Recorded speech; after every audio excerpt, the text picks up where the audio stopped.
Listen to the first couple verses of 1 Corinthians 15. Now I would remind you, brothers and sisters, of the gospel that I preached to you.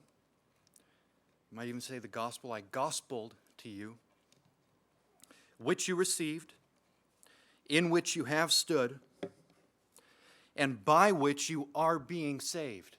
In which you have stood, and by which you are being saved. If you hold fast to the word I preached to you, unless you believed in vain, for I delivered to you as of first importance what I also received, that Christ died for our sins. Lord willing, in a few months, I'm going to graduate from here and put on the robe and walk across the stage and shake hands and leave Wheaton for the second time and probably for the last time. And this will be a part of my past. It's not going to be my present anymore. And though, of course, I want to retain much of what's happened here, that's the whole point, I'm going to graduate on. I'm going to be done. I'm going to move on. And my memories of Wheaton are going to slowly, no matter how hard I try for it not to happen, they're going to slowly fade into the background. And my Wheaton experience will be a big part, hopefully, of what moves me into the next stage of life. But I'm going to be done here. I'm going to move on. And I'm here today to tell you that for most of my life, that's exactly how I understood the gospel.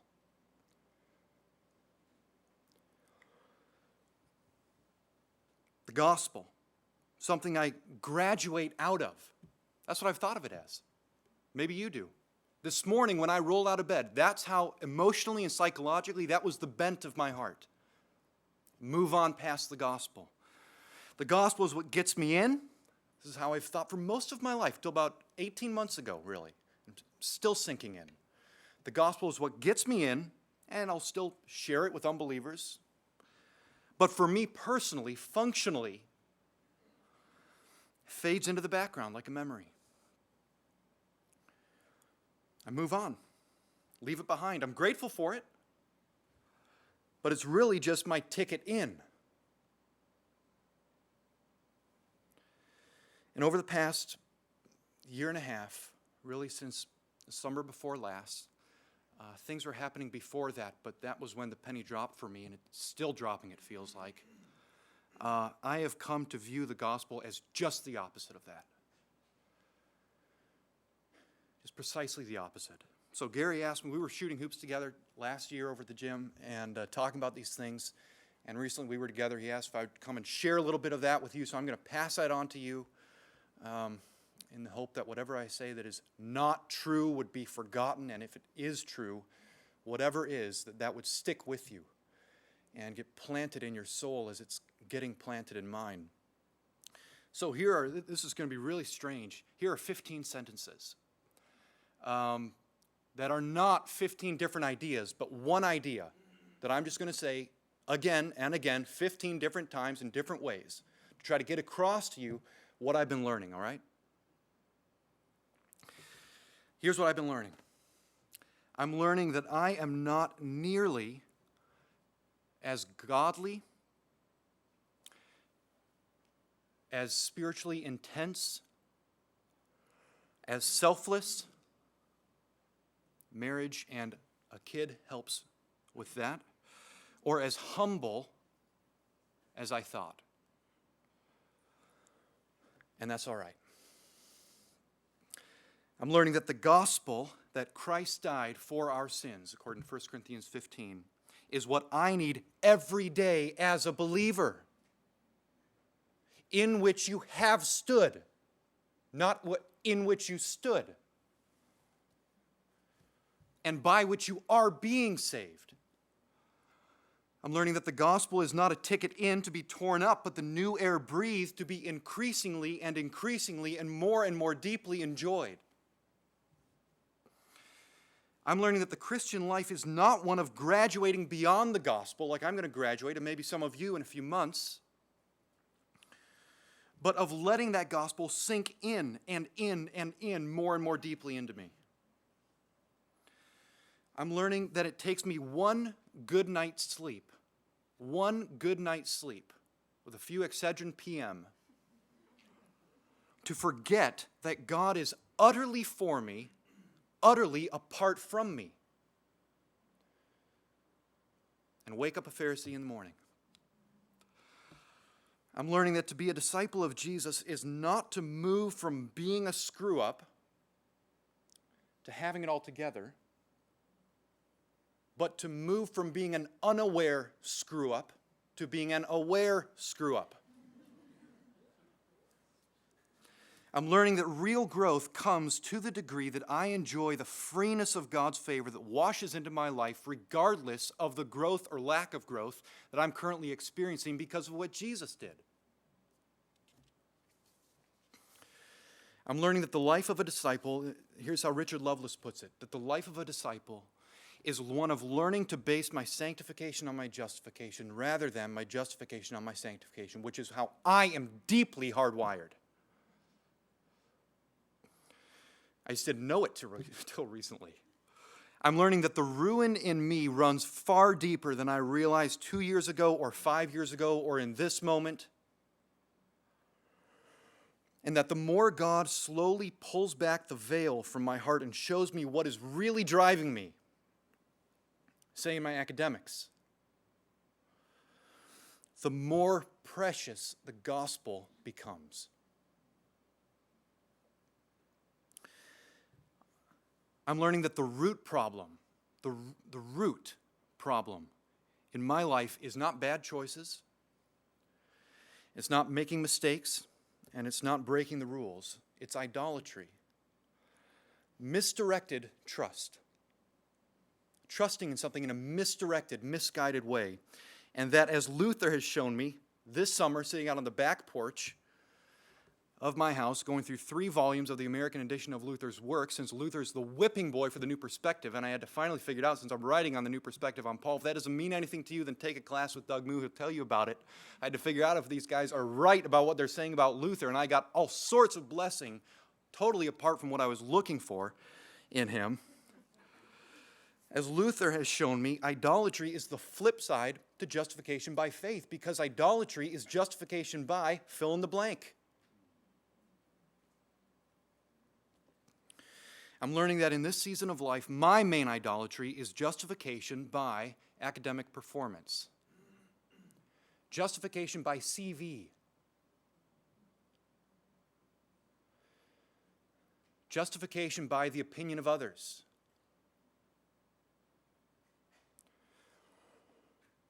I'm learning that this idol will neither forgive me if I fail it, nor fulfill me if I get it. It's a lose-lose.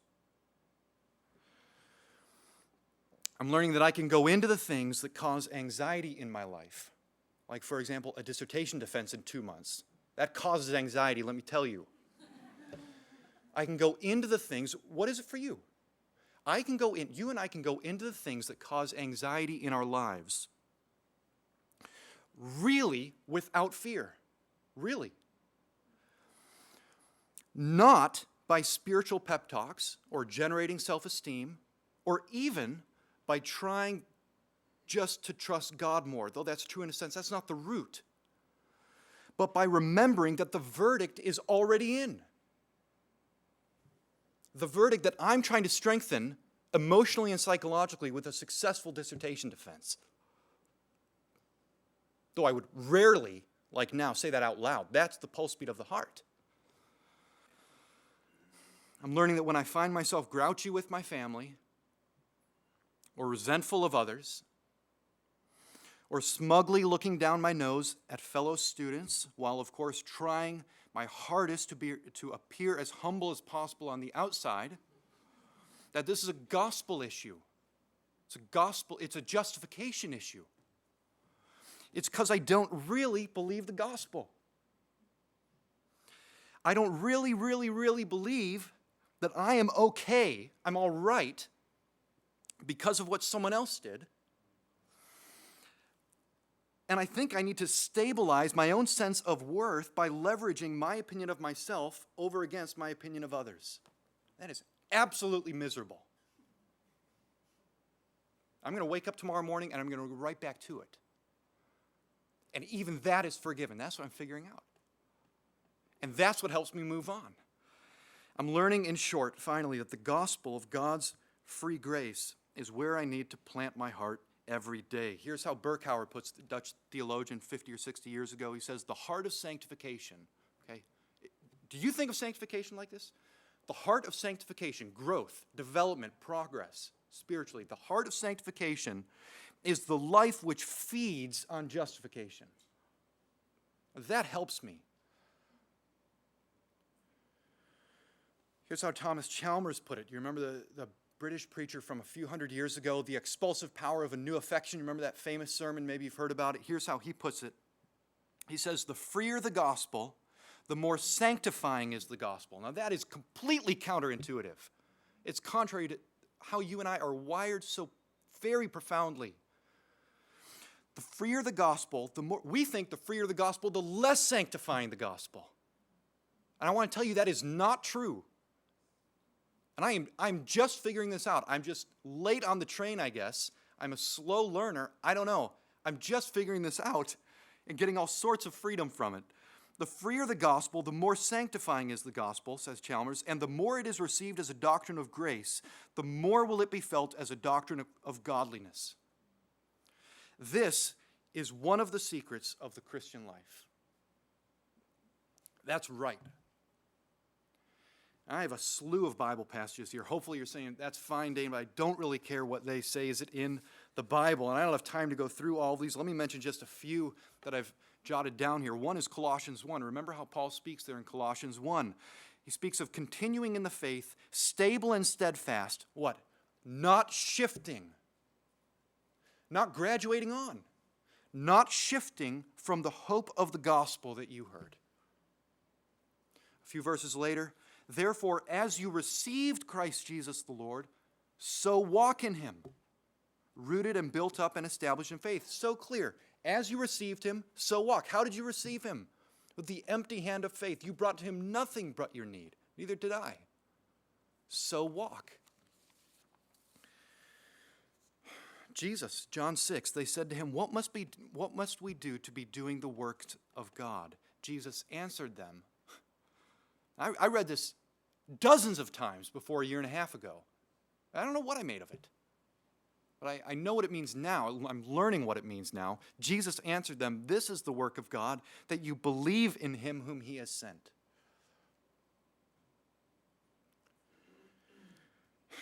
The good news is not a ticket in. It's a new universe of grace that you can step into. We move on, in a sense, by not moving on.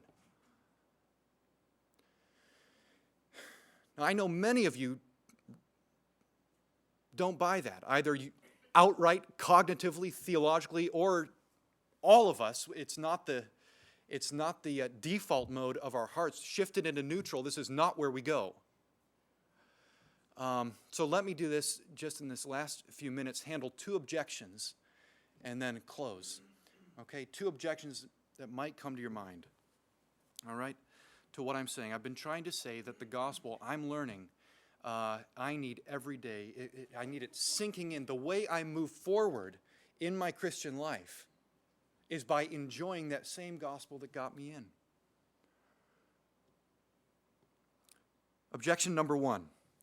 If the message of the New Testament, Dane, is that we grow simply by the gospel, what about the countless places? Sat down with Jeff Mosier on Monday, and we talked through this a little bit, and it was helpful. What about the countless places that call for obedience and hard work? Aren't you just being selective in the texts you've just read from the New Testament? Are you saying we just sit back and become robots and let our justification carry us passively through life? Response, no, I'm not saying that we can be passive. I'm not saying we should be robots. And yes, we must strive for the holiness without which no one will see the Lord. And it's going to be hard work. There's going to be spiritual sweat. Remember Colossians, I labor, toiling with all his energy. I worked harder than any of them, 1 Corinthians 15. Work out your salvation, Philippians 2. Yes, hard work, yes. This is not going to eradicate temptation. I have covenant eyes on my computer, okay? And I need it there. This is not a moral panacea. What I am saying is that our Christian life is one of unlearning what everything in us has been screaming at us from the womb. I obey, therefore I'm accepted. And the gospel rearranges that and says, I'm accepted, therefore I obey. Absolutely we obey. Absolutely. Not, I'm accepted, therefore I coast. But I'm accepted, therefore I obey. I'm obeying from, not for my acceptance. You remember Ephesians 5, as beloved children, be imitators of God. You're children, you're loved, therefore. Objection number 2. You might say, I've been walking with the Lord a long time. Some of you. 20 years, 30, 50 years, as I look around the room. Are you really suggesting, Dane, that after all this time of walking with him, I might have missed something so basic and simple? If you're right. Response, not only is it possible, but the need to return to the gospel might be more urgent for those who have been walking with him longer. 2.5 years ago, I got here, and Jerry Root was a friend of mine when I was an undergrad here from 97 to 01, like Gary said, and walked into his office. I just wanted to say hi, and he invited me in very graciously, even though I was interrupting him, and we chatted, and then I was leaving, and he said, Dane, before you leave, I want to give you something. And he pulled down from his shelf, he said, every time I left my grandfather and Jerry were friends back in the day. He said, every time I left your grandpa's office, he gave me something. So he pulled down from his shelf volume 3 of the collected letters of C.S. Lewis. I don't know if you've seen these things. They must be, 4 pounds, well over 2,000 pages, thin pages, small print. And it's been at my bedside, Stacy can tell you, for over 2 years, and I'm not done with it yet, but I have been enjoying it when I'm too tired to try to work on, read a dissertation-related book, but too awake to fall asleep lying in bed. And I've read through some of it, and I could not believe it when I read through the part in his letters from 1951. Do you know about this about Lewis? He had a fresh discovery of the gospel. In 1951, he's born in 1898, he's 53 years old. It's never too late to return to this. He's 53, he has 12 years left of life, and Lewis discovers forgiveness. Listen to what he writes to his priest. He wrote this in Latin. Mercifully, it's translated in the volume. He writes to his priest, December of 1951, during the past year, a great joy has befallen me. Difficult though it is, I shall try to explain this in words. I just ask yourself, do you know what he's talking about here? It is astonishing that sometimes, Lewis says, that sometimes we believe what really in our heart we do not believe. For a long time, he says, for a long time I believed in forgiveness of sins. But suddenly, on St. Mark's Day, April 25th, this truth appeared in my mind in so clear a light that I perceived that never before had I believed it with my whole heart. Jesus has canceled the handwriting that was against us. Lift up our hearts. That's what he wrote at age 53 after he's written all the Narnia books. You experienced that? I'm just beginning to. I'm dabbling my toes in that. So let me close, and I just want to invite you to join me here. Come with me here. Can we reside here and live here in the Wheaton grad community? I would like to. I need you to remind me to, and I'll tell you to. That the gospel is what we need. It's enough. Jesus is enough. You don't need to move on. You're okay. You don't need to be justified by your grades or the strength of your marriage or your publications or anything. That will be an absolute whore if you worship that and trust in that. He's freed us. I want to end with the following brief little story that my dad told me recently, just a few weeks ago. I couldn't believe it when I heard this. Maybe you know about this. The soldier in World War II who never got news that the war had ended. Has some of you heard about this? I checked it out. December 26, 1944, Second Lieutenant Hirao Onoda, O-N-O-D-A, a Japanese soldier. He's sent to the Philippine island, and he's under orders to fight on indefinitely, resisting the American advance, okay? And he has a few buddies around him who die. He's left all alone. He's buried so deep in the jungle, he doesn't get word that the war ends. And he keeps on fighting. He keeps on fighting until 1974. 30 years, okay? So he comes out at night, evidently. He's taking pot shots at farmers, stealing food. The government parachutes in leaflets of news clippings that the war is over. He doesn't believe it because he thinks it's propaganda to get him to come out, trickery to get him to give up. His brother comes. They put his brother on a loudspeaker. Onoda, the war is over. He doesn't believe it. Finally, they get his commanding officer who'd come in. They go into the jungle. They find this guy. Finally, the commanding officer convinces him that the war is over. 30 years later. That man lived trapped in an emotional and psychological universe. This was reality to him, that peace had not come. Some of us are doing that. And I just want to remind you today, what we forget daily, what I forget daily, and I need you to remind me of, that God has come in Jesus at the cross on big loudspeaker and said, peace. It's finished. The war is over. You can relax. You can work hard relaxedly. I'm just figuring that out. Now I would remind you, brothers and sisters, of the gospel that I preached to you, which you received, in which you have stood, and by which you are being saved.